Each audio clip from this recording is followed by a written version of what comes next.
মরহুম রুহুল আমিন গাজী বাংলাদেশের সাংবাদিকতা অঙ্গনের খুবই পরিচিত এবং খুবই সংগ্রামী একজন নাম ছিলেন এবং গণতন্ত্রের জন্য লড়াইয়ে স্বাধীন সাংবাদিকতার পক্ষের লড়াইয়ে রুহুল আমিন গাজী একজন প্রতীক হিসেবে বাংলাদেশে প্রতিষ্ঠিত হয়েছেন। আমরা এই অন্তর্বর্তীকালীন সরকারের পক্ষ থেকে শোক প্রকাশ করছি এবং তার পরিবার এবং তার সতীর্থদের প্রতি সমবেদনা জানাচ্ছি। এই জুলাই অভ্যুত্থানের পরে আমরা যখন নতুনভাবে বাংলাদেশকে গঠন করার চেষ্টা করছি, সকল দল মত কাঁধে কাঁধ মিলিয়ে আমরা একসাথে কাজ করছি। এই সময়টা হয়তো রুহুল আমিন গাজী ওনার পরামর্শ আমাদের খুবই জরুরি ছিল। আমাদের সাংবাদিকতাকে গণমাধ্যমকে যখন আমরা নতুনভাবে পুনর্গঠনের কথা ভাবছি, কিন্তু দুঃখের বিষয় সেই সুযোগ থেকে আমরা বঞ্চিত হলাম।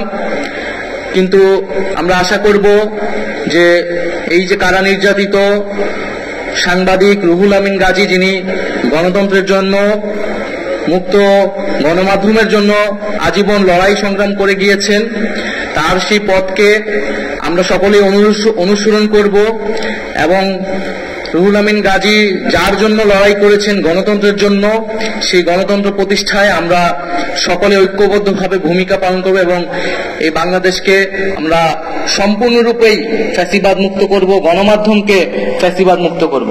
ধন্যবাদ।